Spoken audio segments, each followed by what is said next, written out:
All right, good afternoon. We'll get started with our meeting today. In absence of Mr. Smith, I will call up our delegates. We have one delegate today, and it is Lori Cleveland. Hey, Lori. There. All right. How are you? Good. Good. All right, I'm going to read our delegate statement for you. Okay. Thank you for your interest in addressing the Hamilton County Board of Education. During your presentation, please address the board as a whole, not individual board members or administrators. Also, please do not present complaints or concerns you have about an individual employee of the school system. If you wish to voice those complaints and concerns, you should contact central office and ask for a meeting with the superintendent, since the superintendent is responsible for individual employees. Please limit your remarks to 5 minutes. We'll keep time right there. You'll notice when you have 1 minute left, and you may begin when you're ready. Okay, thank you so much. Hello, board members. I appreciate you letting me speak to you, and I'm speaking to you on behalf of HCEA, and I would like to request your vote for a positive yes for the MOU. We have worked on the PECA committee for the last year. We started in September with our special questioning committee. The group that we had with this particular time, I've been serving on this committee for 10 years, and it was the most collaborative group that we've had. And I just wanted to commend the central office side of the team and our HCA team. Everybody worked together very well. I wanted to also commend Larry Groen and Gary Kuhn for coming, and Larry was part of the Special Questionings Committee. Mr. Kuhn came to one of our sessions, our meetings, and so we really do appreciate that. The members of the team were myself, Kayla Butler, Shane Henderson, Kimberly Elkovitz, and I'm not saying that right, Aaron Miller, Michelle Gooden, Jeanette Omarkel, and Larry Lewis. And the members of the HCS side were Dr. Robertson, Dr. Stewart, Dr. Brown, Dr. Drake, Dr. Sharp, Principal Rashad Williams, and Mary Ellen Hooten. And so as a timeline, we started in September with our special questioning committee. We had Larry Groen, we had representatives from the HCEA, PET, and central office. HCA did receive the votes that were cast in November, and these were from all of the teachers. All the teachers had the opportunity to vote, not just our members. So this was open, the process is open to all of the members. There's 7 seats that they were voting on. And so we started meeting. We had listening sessions for HCA where we met all over the county, and we also had Zoom meetings. And so we wanted to make sure that we gave every employee a chance to be heard. And so all of those, when we started meeting with the central office staff, all of those concerns were brought up. Now, they may not have made it into the MOU, but they were, every single concern that an employee brought to us was brought up. And I think that's important, and I appreciate the process that we as teachers have and professional educators have a voice at the table. I also think that continuing with our guideline, we met for several sessions, and we ended up at the end of March with what we felt like was a very good collaborative MOU, and we sent it to the legal teams, and now we're ready for the vote. And so we hope that you all will put your vote of approval on it. I think it also, I wanted to bring out also that I think that this supports the opportunity 2030 of every employee is valued, because we feel like that we have a voice in this with the memorandum of understanding. And so the 7 things that we were able to collaborate on were salary, leave, insurance, working conditions, grievance procedures, fringe benefits, and at the time, payroll deduction. That since has been taken off the table. But those were the things that, by law, under the PECA law, that we were able to conference on. So I just wanted to say thank you to the PECA team. Everybody, like I said, this was the most collaborative group that we've had in the 10 years that I've been working. We've had good groups before, but this one was very, we all worked together very well. So I would appreciate your yes vote. Do you have any questions? No? Okay, thank you. All right. And I do want to say thank you to Mr. Keene and Mr. Garone for their work on the PECA committee. So we'll hand it over to Dr. Robertson for an update on Hamilton County Schools Ed Connect yearly update.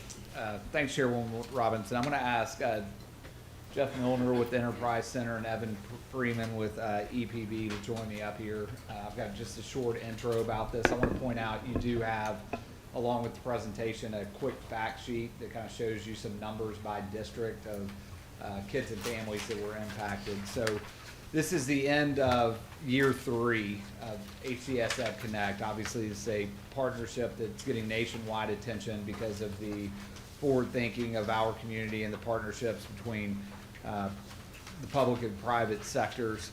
Right now, we have about 17,000 students in Hamilton County that have taken advantage of this free internet service, not just internet, but high-speed internet, and it impacts almost 30,000 individuals when you include their family members.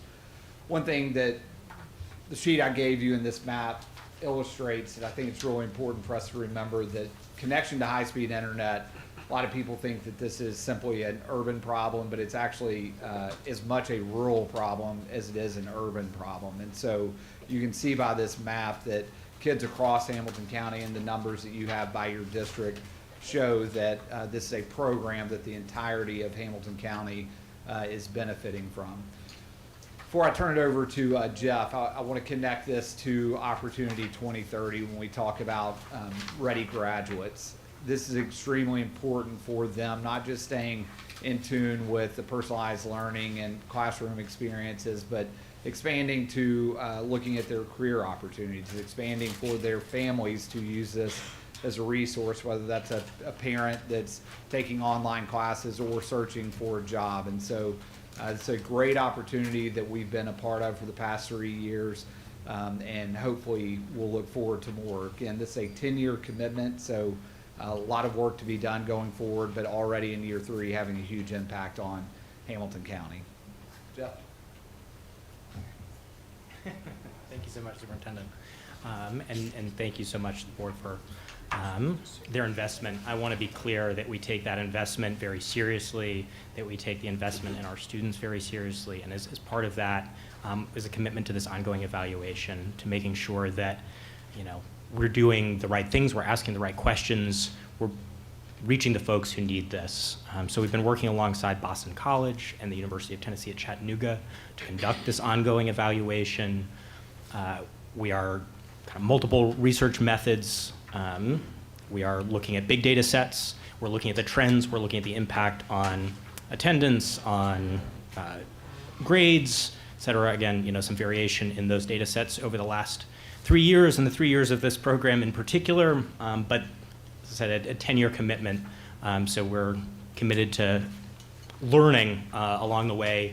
We're also doing representative teacher, student, family surveys by phone every year, looking at how folks and how whole families are using this program. And particularly with UTC, we are doing these deeper dives across schools, across grade levels, across the district, to do multiple ongoing interviews and really dig deep onto the family experience. Boston College always likes me to note that they are very cognizant they are from Boston, and so a community advisory board was a huge piece of how they wanted to approach this research, working with partners like Northside Neighborhood House, like Girls Inc., and getting community voice into, are we asking the right questions? Are we meeting local needs? Help us do this better and do it in a locally responsive way. The work itself has a national profile. They just presented at ISTE. And in doing that, this kind of country and international literature review on research that's been done. What is really exciting and is a testament to what the superintendent led with, this really is the first study looking at what changes, what happens when folks have access, instead of just looking at what it means not to have, what is lost when you don't have that. And that's really exciting because it is about the competitiveness of our district, the opportunities for our families, for our students to succeed in an economy increasingly driven by technology. So as I mentioned, multiple research methods, all of that is available open online. If you're interested, happy to answer more questions on that at edconnect.bc.edu. But some of the things that we're seeing, right, we're looking at quantitative data. We're seeing the impact on student engagement and an increased on parent engagement with their schools, in reaching out, in communicating, in setting up meetings, in participating in IEP and things like that. So a significant impact on our engaged families. I mentioned the family interviewing, right? We're looking at qualitative data. This story in particular, which came from an interview about one family saying, I'd have to disconnect from one place, go to another place, use a promotional opportunity from one provider and jump to the next, right? That's not an economic reality of just 2020. That's something that our families, our community face every single day. The economic benefit of being able to access the highest quality Wi-Fi that exists anywhere at no cost is significant. And that data is also actionable, right? It's not just about saying, hey, we're doing well, here's where we're doing well. It's about figuring out what can be better. For example, as we looked at some of these large data sets, we saw year over year that our Hispanic Latinx community viewed internet access, viewed having a computer as incredibly valuable. And it didn't line up with the sort of median rates at which Hispanic and Latinx families were connecting to the program. So we worked with the interpreters, paid them after hours to make calls, to talk to families, to help walk them through the enrollment process. Doing the same thing as we see where some rates aren't as high as others, where we're seeing best practices and sharing those. Before I turn it over to Evan, I'll also say, I didn't get to be part of the year 2 kind of update on this because my wife and I had a child. We're excited about her being part of Hamilton County Schools and knowing that it's a district that cares about all of its students, where all of her classmates are going to be connected, where they're going to be connected to each other, they're going to be connected to their communities, their families are going to be connected. It's exciting to be part of that. So, Evan. And Jeff doesn't get to go away again. He doesn't get any more breaks. Thank you all for taking a few moments to let us give you an update. I just wanted to touch from the EPB perspective. We remain committed to making sure that these students have access, and working with the school system enterprise center on making sure that we have a seamless process when families contact us to schedule their installs. And their installs happen pretty quickly, so they're treated as a customer because they are now a customer, and they get the same service that all of our customers get as far as a quick hookup and also great customer service when they call and need support. Because of the fiber, we were able to have the long-term infrastructure in place that helped this, but we want to thank you again for your investment, because without that, we wouldn't have been able to get these families connected on the front end. So we really appreciate that. And the program is, for the next 7 years, we know that it is funded, and we're secure there, and we imagine this will continue to go on past that time frame. If you look around the nation, as the federal government has NTIA's released the BEAD funding, and each state is looking for how they're going to roll out their digital equity plan. Hamilton County is an example of a great way that partners can work together to address digital inequities across the country. So this has really been a model, and you've played a big role in that. And if you look at other programs that started during COVID, those programs across the country are phasing out because they weren't sustainable and don't have the financial commitment behind it. So again, I want to thank you all for your support, and then just also our other partners that made this happen, which is the City of Chattanooga, Hamilton County, the State of Tennessee, Blue Cross Blue Shield, and then the Smart Venture Fund, which includes McClellan, the Footprint Foundation, Ben Wood and the Community Foundation of Chattanooga. And we're happy to take any questions if you have some. So I understand all the local tie-ins. What's Boston College's buy-in to this? Did they come up with Ed Connect, or are they just doing a study between those with internet or good internet and those without, or what's their final goal out of all this? Yeah, I mean, I know to really look and see what the impact of Ed Connect is, and really this model is something that's new, and so I know them getting in and partnering with UTC to make that study happen. But I think the Enterprise Center facilitated that relationship. If you had any comments? Yeah, and our director who founded Tech Goes Home in Boston originally and helped bring it to Chattanooga had worked around educational technology with the Lynch School of Education. So when we were looking for a combined, not just our local folks saying we're doing well, but who has a deep understanding of educational technology, has the resources to bring together a team to think about both summative and formative evaluation. As we're doing this alongside the project, how can we do things better? And then what can we and other communities learn about how to connect folks well, what changes, what else can change. So from a research perspective, this is the example that they had at the time. Mrs. Black? I just wanted to say thank you for all of your hard work. I'm looking at the raw data, and there's almost 1,600 households in District 11 that are now connected. And this is the kind of public and private partnership that prioritizes the needs of the community and a vision for the future that we need to replicate across the district in other areas in order to make our schools the best that they can be. And I just wanted to thank you from me in District 11. And thank you. And should also, Rachel, I mean, the team at Hamilton County Schools it's not sitting up here right now, but it is a true public-private partnership. It's been all of us working together.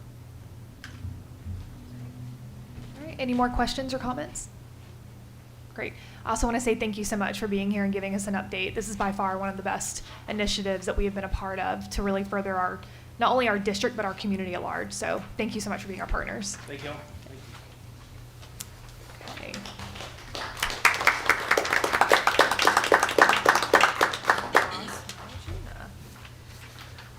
Okay, are there any additional updates from the administration, Dr. Robertson?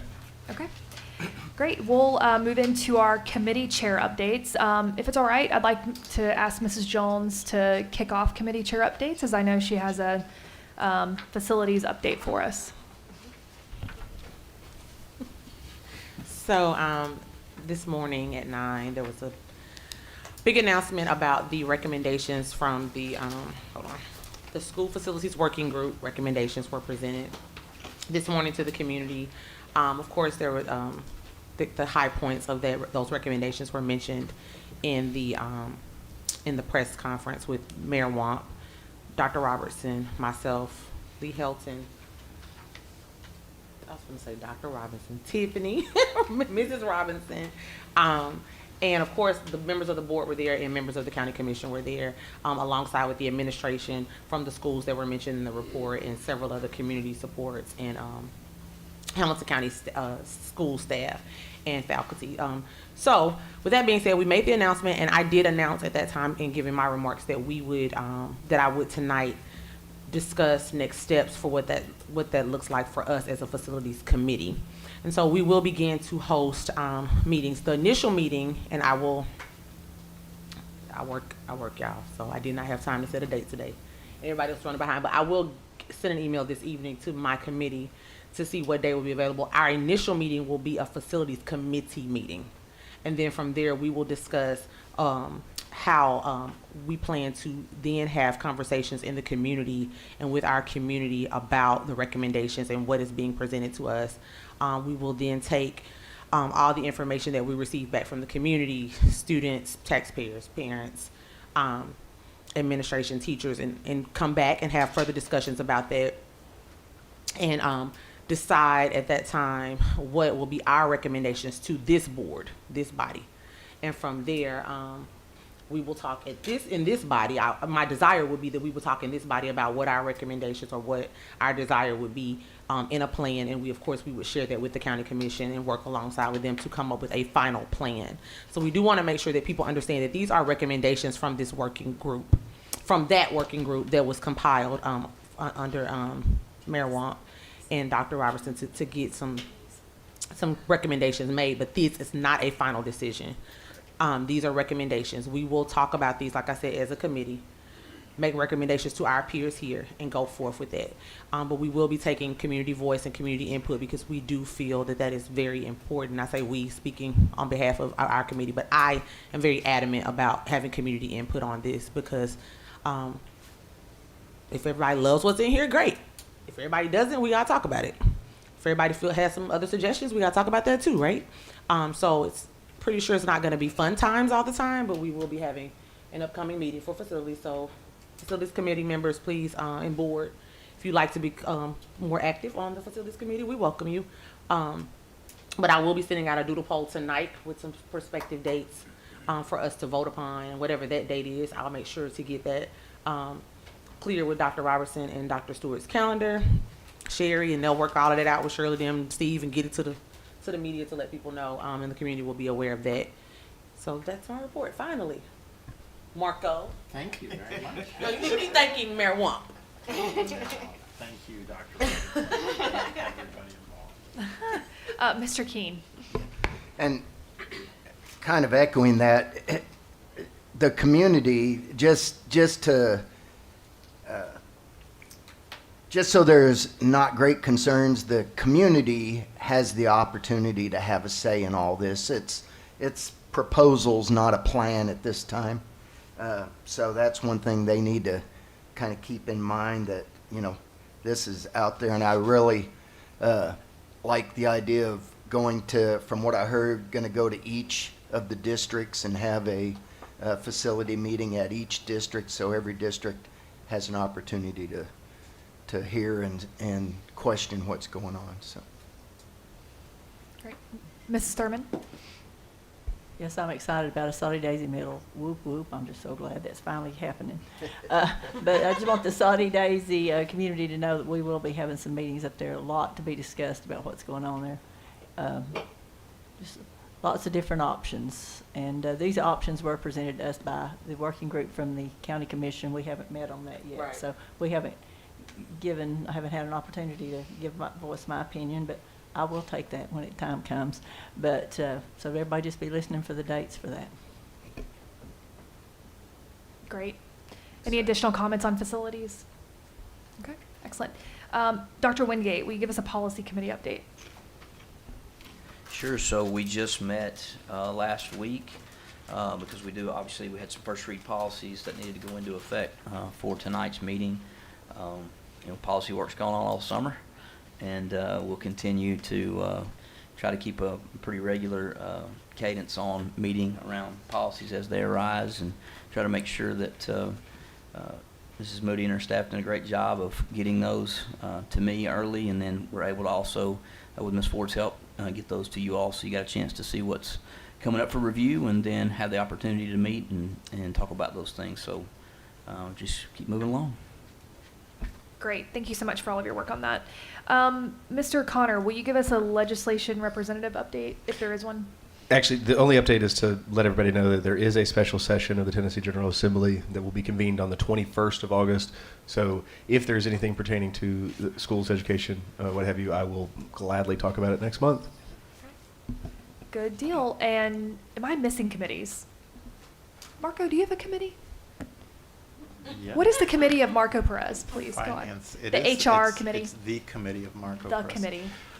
Finance committee, but we Oh, do have a very HR, important. an HR request as well. I think it was last month or the month before, I can't recall, but we voted to move forward with the contract for with the pursuit of the contract with our healthcare. So I do think we want to get together to one of the requests of even our board members of being able to look at this and discuss. So I don't know if you want to say something to that, Dr. Robertson, or?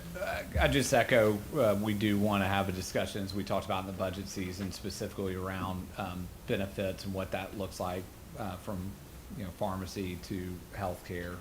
We haven't made a lot of changes there, and as we talked about in the budget session, those costs have continued to go up, and so hopefully sometime in the next several weeks, we can have a finance committee meeting specifically around benefits.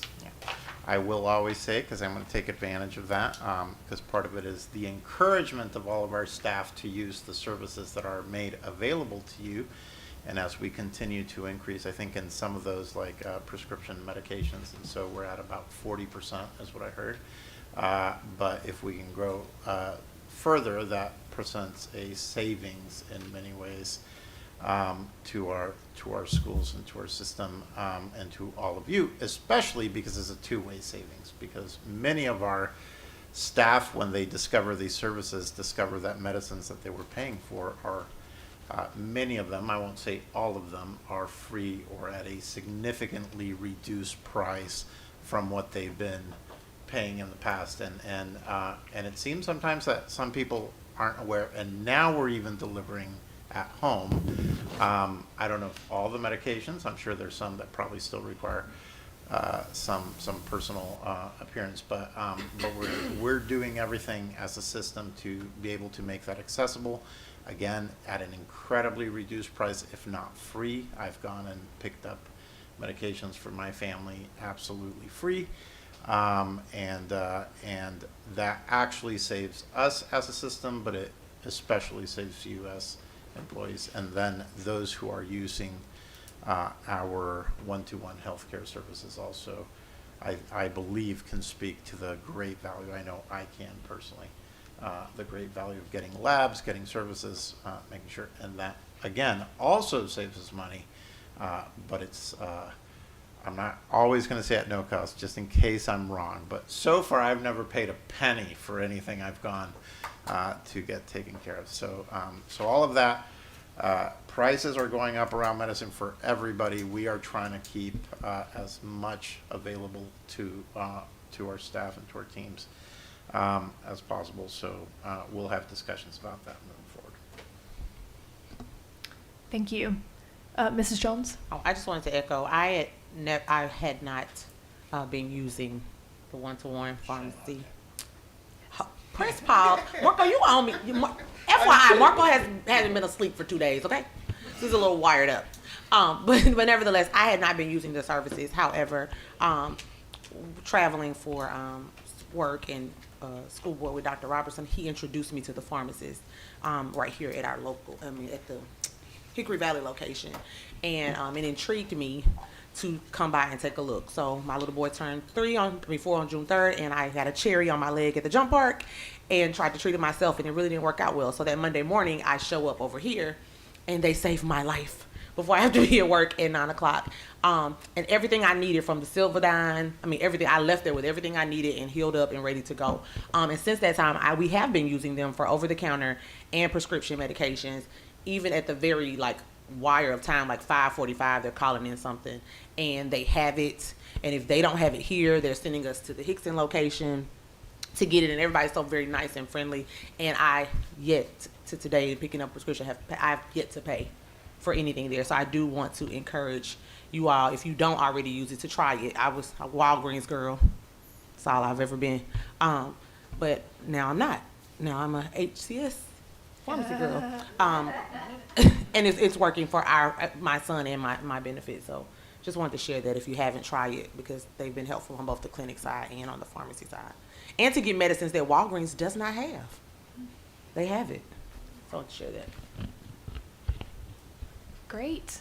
All right, any more updates? Marco? No, we're good? All right. Okay, we actually have enough time today to run through the meeting agenda, so we'll do a work session on the meeting agenda. You should have it in front of you. All right, Madam Chair? yes. I'm sorry. Excuse me. At what point would I ask a question about this part when we're going through the agenda? Just whenever we get to it. With What is the it? addition? The addition. The amendments. Yeah. request to amend the You agenda? can ask about the amendments at the approval of the consent agenda. Check. Thank you.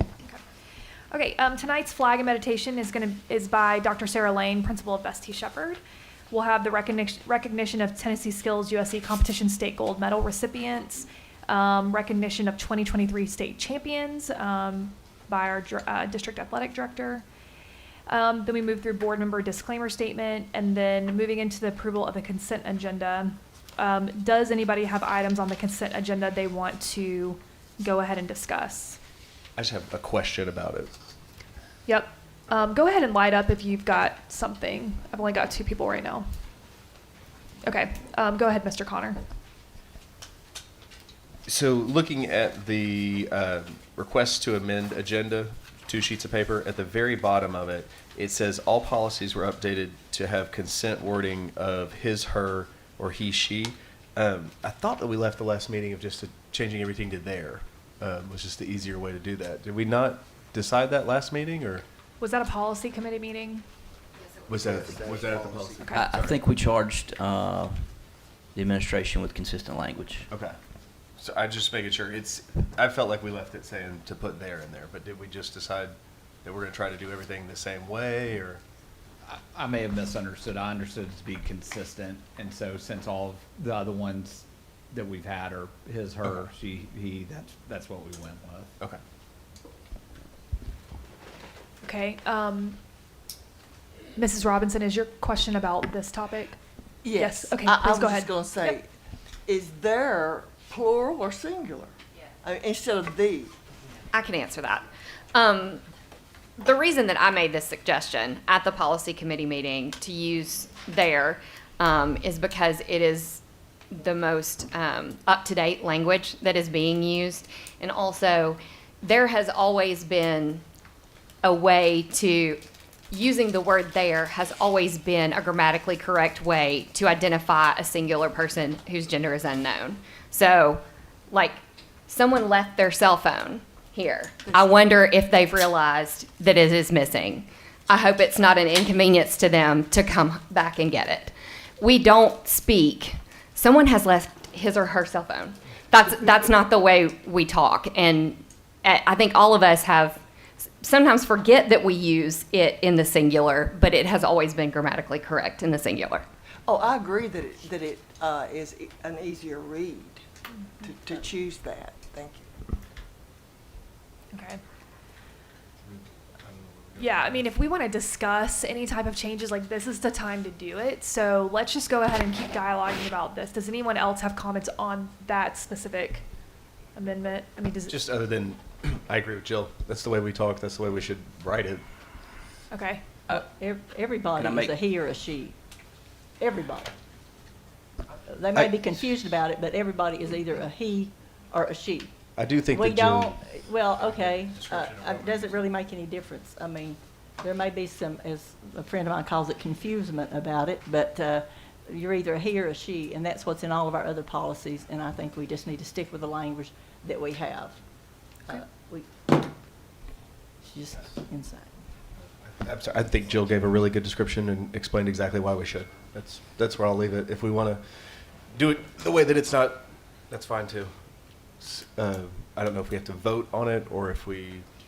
So we will be Choose. voting to approve this item, but it's just part of the consent agenda. So I would have to We make a could motion pull to it. change If it. you want to change it, you'd have to pull it at the time of, like in our voting meeting at 6 o'clock. But if you want to work through it right now, it's a good way to use our time. I mean, I guess the only way to do it is to put it to a vote. If Okay. Yeah, I feel like that's the only way. It just depends on whether or not it's a big enough deal to make a motion about it at that time, because we can't do anything other than talk about it right now. And I feel like Jill said everything that needs to be said about it. Okay. Dr. Wingate? Yeah, I would just say the way that we speak and the way that we write have always been two different things. But again, I left here with the notion that we want to be consistent throughout our policy. The administration, along with the help of Mr. Bennett at some point, have gone through the trouble and the work to make the policy consistent. To me, this is a secondary issue.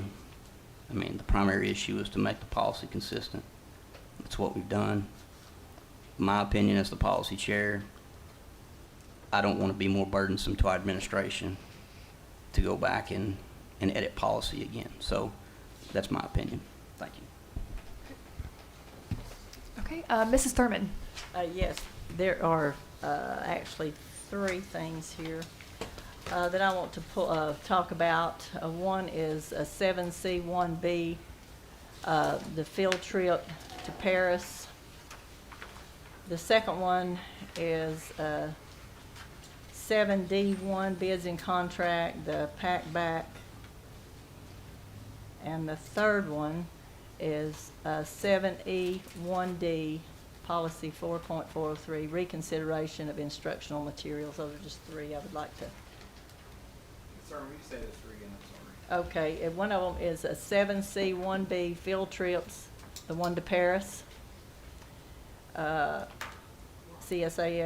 and then 7D1, bids and contract, that would be C1, the pack back. And the third one is E1D. E1D, policy 4.403, reconsideration of instructional materials.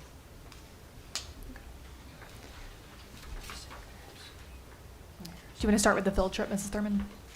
Okay, the first one is I always pull these and vote on them. Every once in a while, one gets by me, but this is to Paris, France, June the 7th through the 16th of 2024. We're not even in school.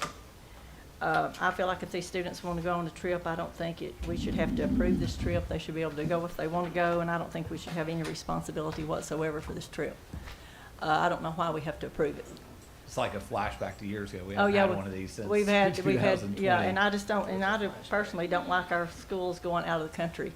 I think it's a very dangerous place out there anymore, and I just do not like our class. I think there's a lot of places in the United States they can go and have all kinds of great experiences without having to go. I know we had a bad experience not too awful long ago at the high school I know very well, and I just don't like these students going out of the country. I just don't feel comfortable with that at all, and I just don't see why this even has to be a consideration of ours. If these parents want their kids to go on a trip in the summer, that's up to them. I'm not going to ask them if my kids can go to Six Flags or to Opryland or anywhere else. If I want to go, I'll go, and I think that's what they ought to have to do. But I don't think we need to have any responsibility, because if something happens, this is going to come back on us, and I just really don't feel like that we should have to even vote on it. It's not when the school's in session. Mr. Bennett, can you help us through this one, because it's been a And I'll minute. get the same answer I have before, and I'll get all the gobbledygook I heard, but still, we're not in session. It's not our kids. I'll try not to speak in gobbledygook. Well, you do sometimes. Try as you might. Dr. Robertson, do you have a specific question on this? Literally, this has been over 3 years since we've had a out-of-the-country field trip, and there's a reason why even in the summer we asked for board approval. I cannot remember the reason why. Sure, it's because we're endorsing it. And you're right, Ms. Thurman. What's going on during the summer is generally not our responsibility, but as I read this proposal, this is essentially a program of the school. It is intended to be an enrichment opportunity created by the school, endorsed by the school, organized by the school. And so I actually do applaud the school administration for recognizing that if their fingerprints are on it, it needs to come to this board for a vote. So whether the board wants to approve it or not is a matter for this board to decide, but they're at least being eyes wide open. They're organizing it. It has their blessing. So they're following our policy. But in reality, some of these kids could already be graduates and not even be our students anymore. Well, if that were the case, I would. Well, I mean, they're high school students and they're going in June and they graduate in May. I mean, it don't take a rocket scientist to figure out some of these kids may be seniors. And to that point, Ms. Thurman, I would say that if they have graduated, then they wouldn't be eligible to go, and I would hope that the school wouldn't let them come along, because at that point we have no control over them. That's right. And you're inviting the unknown. Exactly. So I would certainly say that if it was the pleasure of the board to approve this, then it would be subject to the understanding that the people attending this would be current students, would be matriculating students, not graduates.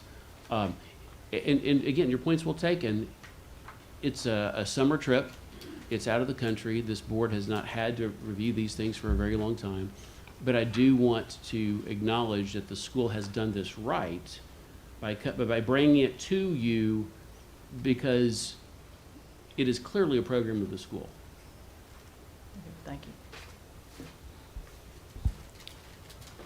Okay, I believe you also had item 71, the pack-back contract. Yes, I just want clarification. What exactly is that? I'm not sure that I know it's, I would just like an explanation of exactly what hackback is, and I know this is to enhance it or whatever, and I'm not even sure what it is. Yeah, sure, great question. So I brought Director Grant Knowles of Innovation and Fine Arts. So Packback, we piloted it over the past year, and really what it does is it gives real-time feedback to students, specifically in science and social studies, about their writing. It gives them real-time feedback about syntax, grammar, word choice, content, so that they don't have to wait on the teacher to give feedback. It gives them automatic So we're feedback. talking AI. Yeah, pretty much it is a AI, robot. yeah. It And is- so, it is yeah, so AI. we've had a lot of success in the first couple of years. So this addendum is adding an aspect called Packback Deep Dives. And I don't know, I'll turn it over to Mr. Knowles to let you know more about deep dives. Sure. We've seen great success with the questions, which is currently being used in all environmental science courses and most of our advanced social studies courses, which provides real-time feedback on students, just making sure that claims are followed up with evidence, that sources are cited from valid, or sources are cited. So what we're looking to do with deep dives is to be able to provide for long-form writing. This would be science reports, essays, things like that, that provides real-time, the same way if you're familiar with how Grammarly works, provide feedback on grammar. It's like that, but in providing structure, flow, things like that for students, making sure sources are cited. One of the things that's new for this program that we're excited about is it has the ability to detect AI-generated writing. So if a student were to use something like ChatGPT, the program would provide feedback saying, you know, the high level of confidence, we believe that this program or this writing was created by artificial intelligence. It has, Deep Dives also has an adaptable rubric, so the teachers in those courses can set, these are the things that we're focused on. You know, particular, I was a middle school teacher, I went home with a lot of different papers to grade, so to be able to have some of that work on the front end identified would be very helpful for our teachers. It's helpful for teachers, is it replacing teachers? No, not at all. So this is I mean, it's not correcting grammar, correcting papers, all this kind of stuff. I'm just, you know, I'm just having a. No, it's not replacing teachers. You still have teachers that are giving content, they're teaching within the context, but this would be, once we turn the student over, especially in science and social studies, once we turn the student over to begin composing that piece of written, whatever the assignment is, it's giving them feedback. So I have to have a teacher to be able to teach the content. Okay, thank you. And if I'm not mistaken, when it detects plagiarism, it actually can pull the site that they plagiarized from, and it'll show their words versus what the student turned in, correct? All right, are there any more questions or comments on this item? Mrs. Robinson? Yeah, well, this is interesting. Tell me how you feed the information to AI for AI to tell you. It's a great question. So it all fits inside the platform, which we've already, if you're familiar with how the students are already logging in through ClassLink, so it's just an easy access. How the questions has been used, the board-approved questions platform that we've been using, teachers across the district have been loading in, they'll load in questions, and the students are responding in time, asynchronously through that platform. And so everything's done right there in that platform. So for instance, recently when we had a student turn in an assignment and it showed, hey, we've got 80% plagiarism here, that led to a conversation then for us to follow up and say, so there was like no replacement there. We sat down and said, you're trying to share some information, but we've got all of this coming from someplace else. So it just leads to another follow-up conversation, but it right there in the platform. Okay, thank you. All right. I do have one. Yes, go ahead. And so English teachers are using Grammarly right now? Or are they not? I know believe- some are, but I didn't know I if would the have to counties check with provide. IT to see if Grammarly, I know a part of our Office suite, of our Google Suite, Grammarly is accessible. Okay. Yeah. I was just curious how successful that was for English teachers, which would kind of give us an indication of how it would work for science and social studies. Sure. I can say as a former English teacher who read lots of essays at my home late at night, we're very thankful for opportunities like Grammarly. If you think back to Microsoft Word and Clippy was probably the first form of AI that we have. And so I'm sure it is very helpful and allows teachers to be able, and students to be able to catch some things, and teachers to be able to spend time on that craft. Mr. Connor? Yep, go ahead. I just want to say thank you. I think the task is undaunting to try to keep up with the changing in technology and where we're at. Excuse me. We talked a whole bunch today about CTE and getting ready for the future and staying ahead of that and making sure that we have the best for our students. This sounds like it's up that alley, and keep up the good work. Okay, great. And then Mr. Perez also wants to make a comment. This might be for you. You might want to come back. Yeah, It's hard to just say. walk away on me. That's okay. Blake's No, I think what I'm processing. So I'm reading a lot about the role of ChatGPT and being able to, a lot of students being able to bypass some of the work. Would something like this in any way help catch that, or this is okay? And again, it's not because we got to teach our students how to use what is new and available, but at the same time, we don't want them to bypass their learning, and because now I just have to prompt and it'll all throw it there. So, anyways, but as an example, like to what we're saying, like today for the first time, I went into LinkedIn, which is a platform I use for business, and as I went into start posting, it said, "Do you want AI to write this for you?" I'm like, I don't even know what I'm writing yet. How do you? It already knows it thinks I should say. So I mean, we just got a reality that's new in front of us, and I think staying ahead of it is going to be a challenge no matter what. So, thank you. Okay, thank you so much. We appreciate the clarification and the answers. And Mrs. Thurman, you had another item E. Yeah, One- E1D. Yep. Yes, and this reconsideration of instructional materials. That first paragraph there, Scott, it says, and expressed in the Library Bill of Rights. I thought we took that out of all since we realized they have no absolutely standing and it's not a legal document of any kind. Thought we took that Library Bill of Rights out of all of our.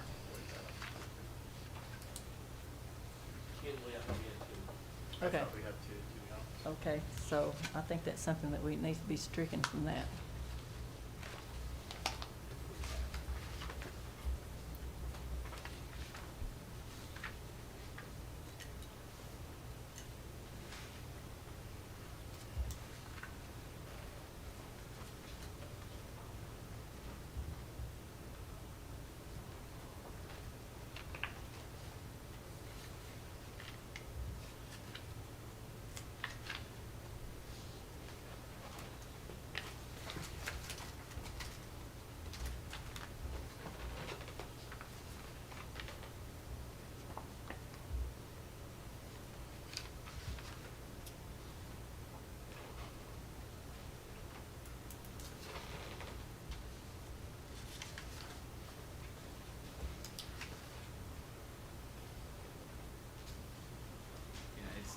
It's taken out online. It ends. What'd you say, Justin? It ends right after the United States. So Okay. that first sentence. Okay.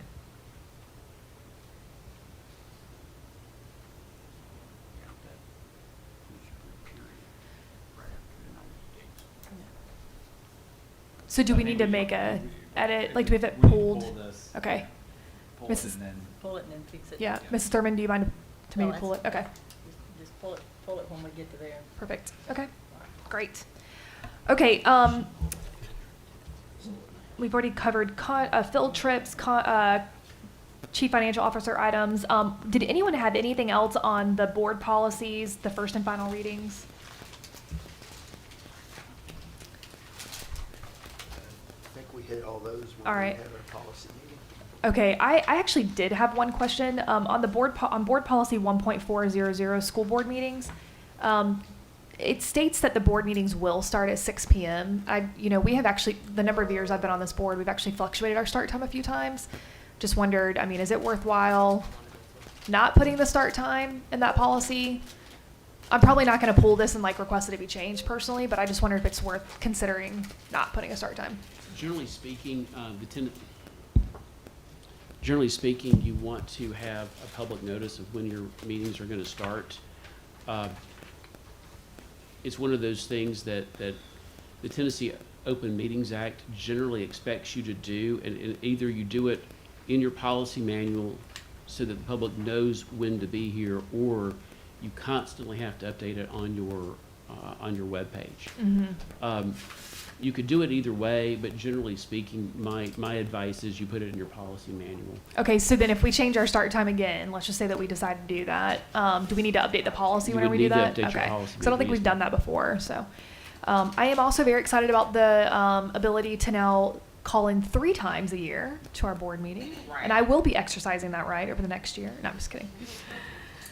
Okay, does anybody else have anything on board policies or anything on the board policy second and final reading? No? Okay, all right, moving into administrative business matters. We have Dr. Brown, request for new and updated job class descriptions. Does anybody have comments or questions about that item?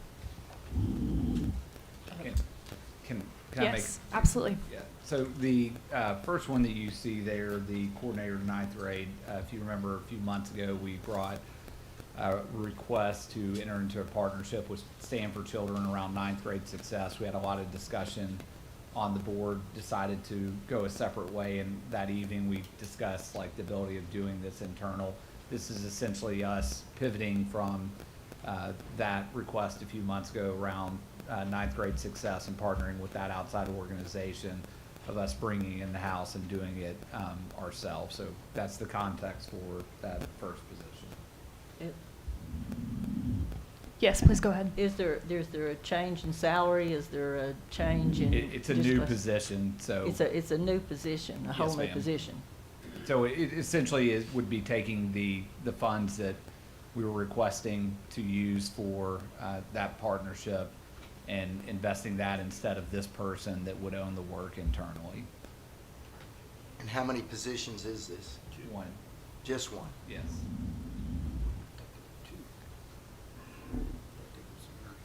It's one of the, Yeah, and I can provide some context for the second position, the nurse practitioner. We have a nurse at every building. We had a couple of schools, which is what we want them thinking about. Wanted to upgrade that to hire a nurse practitioner, which is perfectly in line with, what the requirement is, but we don't have a job description for that. So this is just making sure we have a job description if we hire someone in a nursing position that is a nurse practitioner. Okay. Okay, any additional questions? Okay, all right, great. Next item, MOU between the Hamilton County Schools and Hamilton County Education Association. Comments, questions? Okay, thank you. All right, next item, charter agreement term amendments. Do we have comments or questions? And we will be this is a voting item, correct? I mean, it's got the asterisk, but I just want to make sure. Okay. All right. Next item, expansion of community forward schools in partnership with Northside Neighborhood House. No comments, questions? Yes, I have. Yes. Okay, Mrs. Thurman. Yes, right here, it says that we share some data with this program. How much data do we share? And it's very important to me because my grandson has to be in one of these programs after school. And how much data are we sharing with them? I can try to pull that before 6 o'clock for you, I believe, but I want to confirm this. It's the data of kids that they're working with. It's not like access to any kid's data, but Northside Neighborhood House, we've been partnering with in North Yeah. River area for Yeah, I know them, number of work a lot with years. them. But when it says they share their data, I'm like, well, what kind of data are we sharing with them? Yeah, so, I mean, the kids that they're working with, we certainly want, and again, I'll confirm this, we certainly want them to have access to, you know, their school data in terms of their success on TCAP, their benchmarks, because a lot of what they're doing is, you know, working with kids after school is part of it, is working with kids after school to improve their academic outcomes. But give me the time in between these meetings, I'll get exactly what we're sharing with them. I'm not real sure how comfortable I feel, because I don't know who who they are. But anyway, okay, just give me that information, I'd appreciate it, thank you. Yeah. Shannon may have it right now, so. Yeah, well, what I was gonna add to that is that for any partnership where we share data, we have specific data sharing agreements. And so what we can try to get our hand on is that specific data sharing agreement, which spells out exactly what's shared and where. The idea would be only what is necessary to serve students that they're serving. So not data for data's sake, but instead data that's necessary for supporting students in the way that they support.